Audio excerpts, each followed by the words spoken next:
السلام علیکم ورحمۃ اللہ وبرکاتہ۔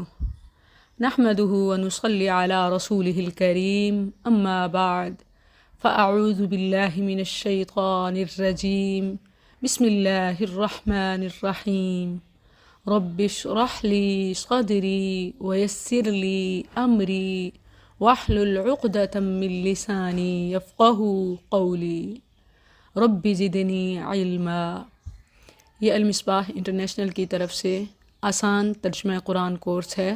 میں ہوں آپ کی استاذہ مصباح احمد۔ ہم سب تلاوت قرآن سے پہلے تعوذ پڑھتے ہیں۔ کیوں؟ کیونکہ یہ حکم ربی ہے، اللہ کا حکم ہے۔ سورہ النحل آیت 98 میں اللہ فرماتا ہے فَإِذَا قَرَأْتَ الْقُرْآنَ فَاسْتَعِذْ بِاللَّهِ مِنَ الشَّيْطَانِ الرَّجِيمِ، بس جب تو قرآن پڑھے تو شیطان مردود سے اللہ کی پناہ طلب کر۔ قرآن پڑھنے والے پر رب کی رحمتوں کا نزول ہوتا ہے، لیکن یہاں بھی شیطان سے پناہ طلب کرنے کا حکم دیا گیا۔ وہ اس لیے کہ شیطان تو سیدھے راستے سے بھی انسان کو نہیں چھوڑتا، جیسا کہ اس نے قسم اٹھائی تھی لَأَقْعُدَنَّ لَهُمْ صِرَاطَكَ الْمُسْتَقِيمِ، کہ میں ان کے سیدھے راستے سے آ کر انہیں گمراہ کروں گا۔ ہمارے رب نے شیطان کے ہر وار ہر راستے سے بچنے کا ہمیں طریقہ سکھایا۔ تعوذ ان میں سے ایک ہے۔ تلاوت قرآن کے وقت میں وسوسے ڈالے تو اس سے پہلے ہی تعوذ پڑھ لو، اس سے اللہ کی پناہ میں آ جاؤ گے۔ اسی طرح اور بھی بہت سارے مقامات ہیں کہ جہاں تعوذ پڑھنا مفید اور مسنون ہے، نہ صرف تلاوت قرآن کے وقت وسوسوں سے بچنے کے لیے، بلکہ اس کے علاوہ بھی جب کبھی کوئی وسوسہ، کوئی خیال، کوئی وہم، کوئی نیگیٹو تھاٹ پریشان کرے تو فوراً تعوذ پڑھ کے اپنے آپ کو اس سے نکال لیں، بچا لیں۔ متفق علیہ حدیث ہے، اور جب کبھی میں متفق علیہ کہوں گی تو اس سے مراد بخاری مسلم ہوتا ہے، یعنی یہ حدیث بخاری مسلم کی ہے۔ متفق علیہ حدیث ہے، ابو ہریرہ رضی اللہ عنہ سے مروی ہے، رسول اللہ صلی اللہ علیہ وسلم نے فرمایا شیطان تم میں سے کسی کے پاس آتا ہے اور کہتا ہے کہ فلاں چیز کو کس نے پیدا کیا اور فلاں کو کس نے، حتیٰ کہ یہ کہتا ہے کہ بتاؤ تمہارے رب کو کس نے پیدا کیا۔ جب یہاں تک معاملہ پہنچ جائے تو اللہ سے پناہ مانگنا، یعنی اعوذ باللہ من الشیطان الرجیم پڑھنا اور خاموش ہو جانا۔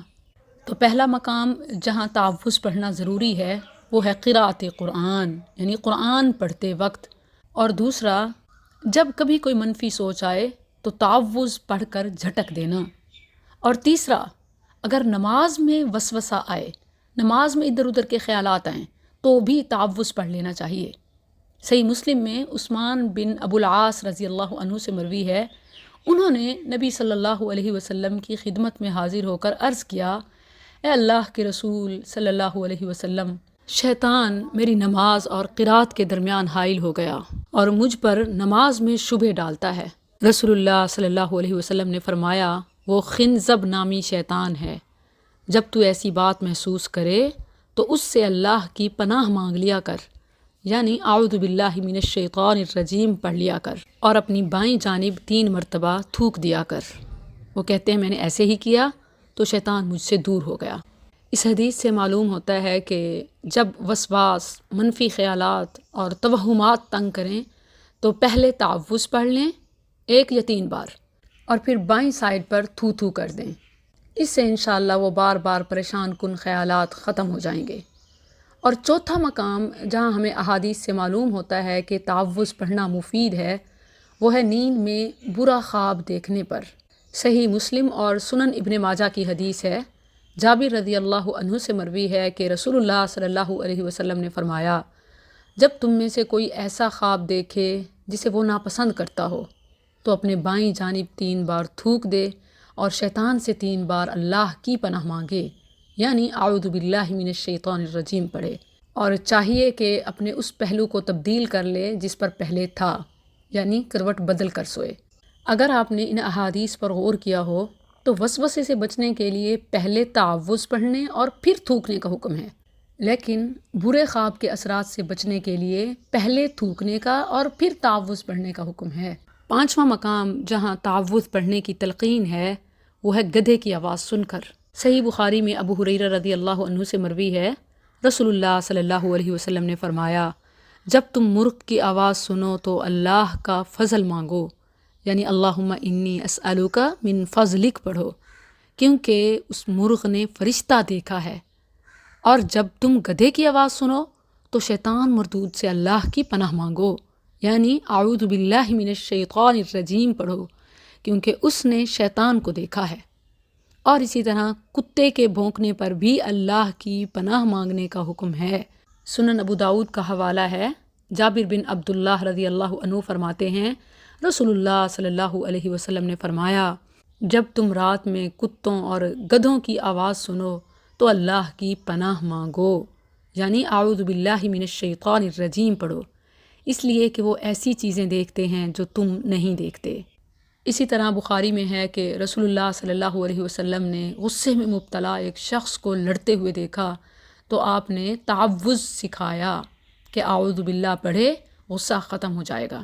اب اس کا ترجمہ دیکھیں، اعوذ میں پناہ میں آتی ہوں، مرد ہے تو آتا ہوں، عورت ہے تو آتی ہوں، باللہ اللہ کی، من سے، الشیطان شیطان، الرجیم مردود، میں اللہ کی پناہ میں آتی ہوں شیطان مردود سے بچنے کے لیے۔ اب یہاں بچنے کے لیے یہ محذوف ہے، یعنی جب ہم یوں کہہ رہے ہوتے ہیں کہ میں شیطان مردود سے اللہ کی پناہ میں آتی ہوں تو اس کا مطلب یہ ہوتا ہے کہ اس سے بچنے کے لیے اللہ کی پناہ میں آتی ہوں۔ جہاں تک تلاوت قرآن کے وقت بسم اللہ کا تعلق ہے تو یہ آداب قرآن میں سے ہے۔ بسم اللہ تسمیہ ہر اچھے کام کا آغاز اور سورتوں سے پہلے مسنون ہے، البتہ سورۃ الفاتحہ سے پہلے اسے اس کا حصہ سمجھنے کے حوالے سے کہ یہ سورہ فاتحہ کی آیت ہے یا الگ ہے، تو اس حوالے سے مختلف آراء ہیں۔ بعض علماء کے نزدیک بسم اللہ سورہ فاتحہ کا حصہ ہے کہ سورہ فاتحہ کی 6 آیات ہیں اور بسم اللہ کے ساتھ ملا کر السبع المثانی 7 بار بار دہرائی جانے والی تعداد مکمل ہوتی ہے، اور بعض کے نزدیک سورہ الفاتحہ کا حصہ نہیں ہے لیکن اس کے علاوہ پڑھنا مسنون ہے۔ یہ کہنے والے سورہ فاتحہ کی آخری آیت صراط الذین کو 2 آیات شمار کر کے پھر السبع المثانی تعداد پوری کرتے ہیں۔ یہ تو مختلف آراء ہیں، لیکن ایک چیز جو سب کے ہاں متفق اور مسلم ہے وہ یہ کہ سوائے سورہ توبہ کے تمام صورتوں کے شروع میں پڑھنا مسنون ہے اور کتابی نسخوں میں بھی موجود ہے، البتہ سورہ النمل کی ایک آیت بھی ہے۔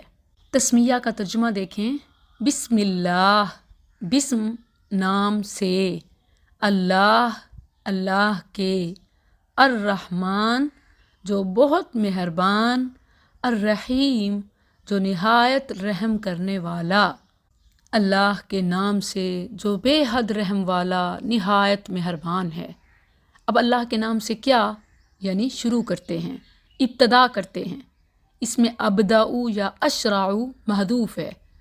اب یہ ایسا جملہ ہے کہ آپ خواہ کھا رہے ہوں تو بسم اللہ، خواہ لکھ رہے ہوں تو بسم اللہ، جو بھی کام کر رہے ہیں جب بسم اللہ پڑھتے ہیں، جب اللہ کا نام لیتے ہیں تو اس مناسبت سے وہ خود بخود معنی آ جاتا ہے کہ یہ کھاتے ہوئے یا پیتے ہوئے یا لکھتے ہوئے یا پڑھتے ہوئے ابتدا اللہ کے نام کے ساتھ۔ سورہ الفاتحہ یہ مکی صورت ہے۔ مکی کا مطلب ہے کہ ہجرت یعنی 13 نبوت سے پہلے نازل ہوئی، خواہ جگہ کوئی بھی ہو۔ اسی طرح مدنی کا مطلب یہ ہوتا ہے کہ ہجرت کے بعد نازل ہوئی، خواہ مدینہ کے کناروں یا مکہ میں بھی نازل ہوئی ہو۔ اس صورت کی بہت فضیلت ہے۔ اس کا اندازہ اس بات سے لگائیں کہ قرآن و حدیث میں اس صورت کے بہت سارے نام آئے ہیں۔ فاتحہ ایک نام ہے۔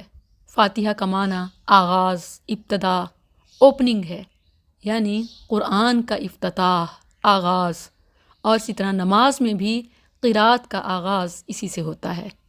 اس کا ایک اور نام الشفاء، الرقیہ ہے، کیونکہ یہ تمام جسمانی بیماریوں کا علاج، روحانی پریشانیوں کا حل ہے۔ متفق علیہ حدیث ہے، ایک صحابی نے بچھو سے ڈسے ہوئے شخص کو اس سے دم کیا تو وہ ٹھیک ہو گیا۔ نبی کریم صلی اللہ علیہ وسلم نے فرمایا، تجھے کس طرح معلوم ہوا کہ یہ دم ہے؟ یہ انعام میں ملنے والی 30 بکریاں تقسیم کر لو، اور میرا حصہ بھی رکھو۔ یہ بکریاں متاثرہ سردار نے دی تھیں۔ اسی طرح اس کا ایک اہم نام الصلاۃ بھی ہے۔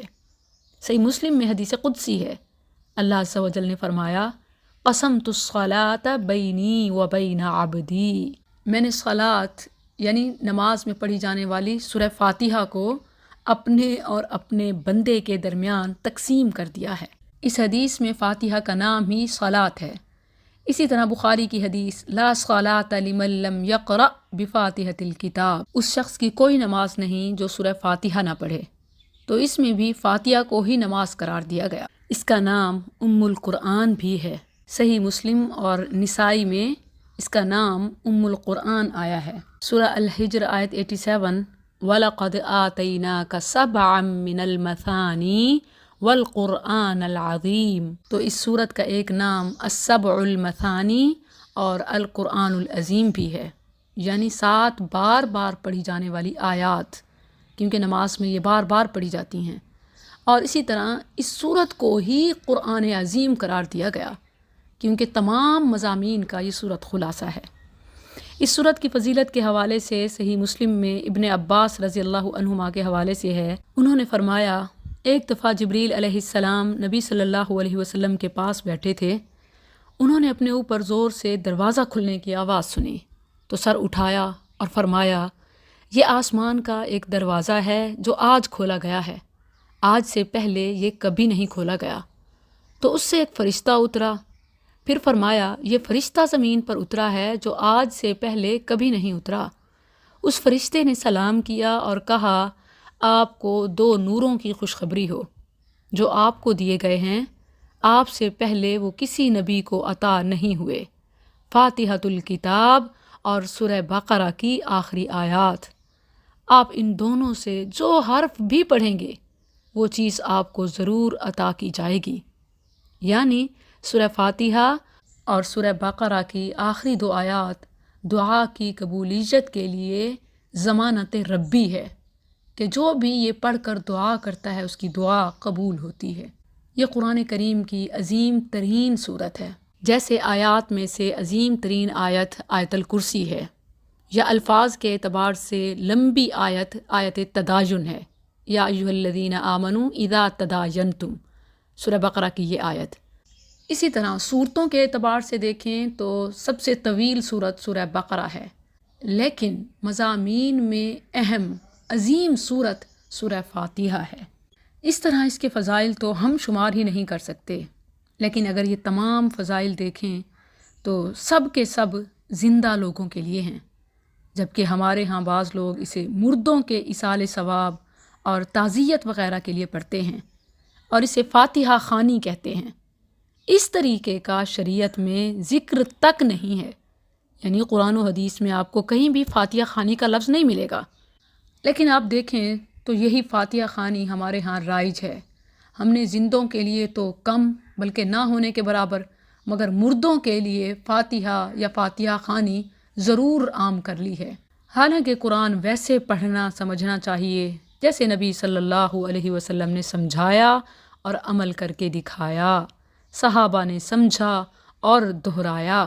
یہ تو ہو گئے سورہ فاتحہ کے اہم فضائل اور فوائد۔ اب ہم لفظی ترجمہ اور 1 by 1 آیت کے مفہوم کی طرف بڑھتے ہیں۔